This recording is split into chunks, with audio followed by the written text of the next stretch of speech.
Hi guys, I didn't go live tonight because I am a NASCAR fan and the Daytona 500 was on and I had to watch it till the end. And it took a lot longer, not than I expected, but it did take a while so that didn't do the live. Anyway, so I thought I would do the 25 Witchy Questions, since I haven't done the VR in a while. So this is kind of a VR to see my friend Indigo Moon Woman did it, and so did Lavender Moon. So without further ado, let's get into the questions. Do you have a separate witchy name? I wouldn't call it separate. Y'all kind of know me as Wild Feather, and that's really what I kind of use as my witchy name now. Yeah, that's kind of my witchy name. What deity do you work with, if any? Right now I haven't really been working with any deities.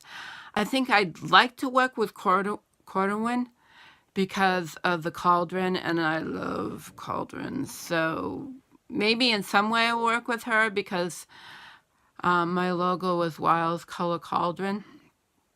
So, you know, that.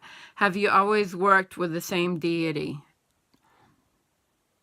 Well, I guess that would be a no, because I can't really remember working with the same deity.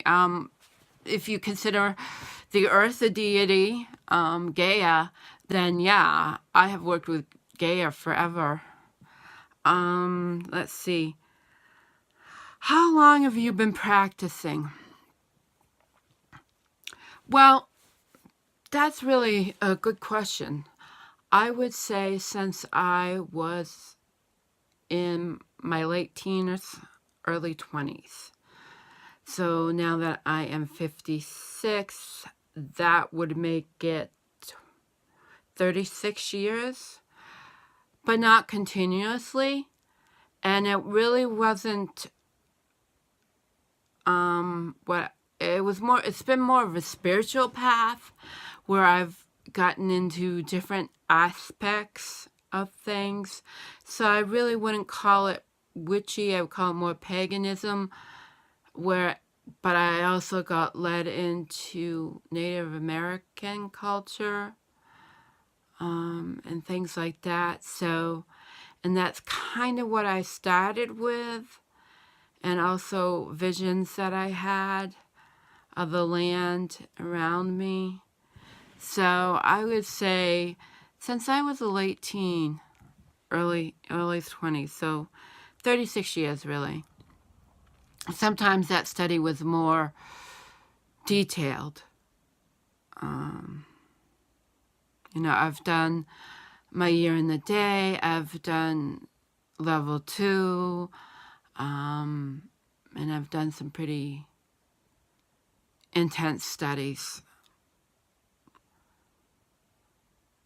Most magical place is the place I live, my grandparents' farm. I saw a lot of mass where I learned everything. That's where the spirits of place and land spoke to me. Through my grandmothers, them showing me the land.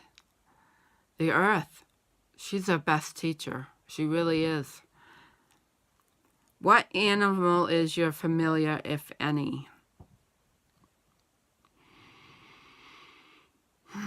My dog. I haven't had a dog in years, but the dog I had, she was definitely my Jessie. She was definitely my familiar. I don't know if she's still with me, but I haven't really felt her presence. I'm hoping someday she'll come back to me. But before her, it was my horse, Calico. I've had cats. Definitely, they were familiars, but the ones that stick out more than the cats I had would be my Jessie, my dog Jessie, and my Calico. What is your favorite element to work with? Earth. I'm an earth girl. I'm a Virgo. I'm an earth girl, but the earth beneath my feet, the earth really encompasses all elements. What is my favorite crystal? Amethyst. That was the first crystal. Actually, my dad bought a nice chunk of amethyst. I have. It's on my altar. Yeah, and I've always loved it ever since. Excuse me for burping. What is the favorite part of your craft? As most of you know, I'm an herbalist, and studying herbs can be part of that, definitely, because most herbalists that I know follow some type of pagan path. So is studying the herbs, definitely. What tools do you work with, if any? I don't always use tools. I have tools. I have my tools. But, I think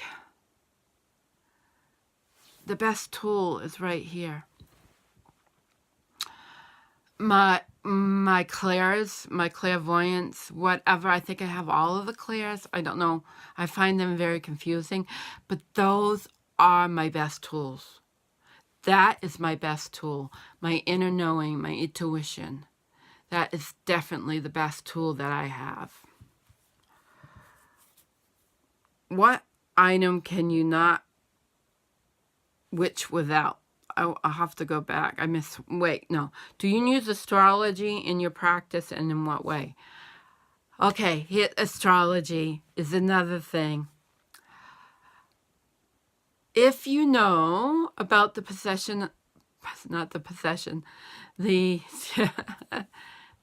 the progression of the equinoxes, that makes the astrology that is Western astrology off because of the wobble. Because it's based on ancient charts. And when those ancient charts were done, the stars were in different positions. So Ayurvedic astrology takes that wobble into consideration when they do astrology. But on the other hand, because Western astrology is in the Western collective consciousness, I do believe it has some validity. But it's really not been, because of that progression, that has not been part of my study. So if I was to study astrology and bringing that into part of my ways, then I would have to study Ayurvedic astrology, because that would make more sense to me. Okay, what item can you not witch without? Again, my intuition, my inner knowing, my clairs. It would make it totally, really difficult. What is your favorite Sabbath or time of year? Samhain. Like, yeah. Who doesn't love Samhain? Get to dress up, be anything you want to be. Go to a witch's ball if they're around. I went to a couple. I haven't heard of any lately. But there is a Samhain celebration I've been to. I love it. I just love it. Do you have a favorite time of day to do spell work? Even so, why? Well, usually evenings, because that's when I'm relaxing. And I really haven't done many lately. Like I said, it's kind of... I kind of want to get back into it a little bit. But I like evening time because it's a relaxing time, Are you solitary or do you work with a coven? I've done both, and I will not do a coven again. Too many people want power, and to me that's not what pagan or witchcraft is all about. It's not about seeking power over others. To me, it's about seeking your own inner power. So I will always be a solitary. Will I join with others? if they're not in so much into the hierarchy of it all, I might. But not in a coven sense. No way. Bad experience. And I've heard other people tell similar stories that I know. What are some ways you keep yourself grounded? Mother Earth. That's something I need to work on for sure. Do you think it's necessary to cast a circle when you do any magical working? Not in the literal sense. And casting a circle can be just putting out protection, putting a bubble out around yourself, as above, so below, calling a quick call in east, south, west, north. It doesn't have to be elaborate. It can be just thinking. What type of pagan are you? Eclectic. For sure. What candle color do you use the most? Well, most of my candles are beeswax. So they're colorless. Well, they're not the color of beeswax, which is actually the color of bee poop. That's another story for another day. What area would you like to see your craft grow in? Just more deeply rooted in the earth, more deeply into my clairs. Do you believe in fantasy creatures, unicorns, dragons, fairies, etc.? Yes, yes, and yes. There are legends because I believe that all of our myths are rooted in some type of reality.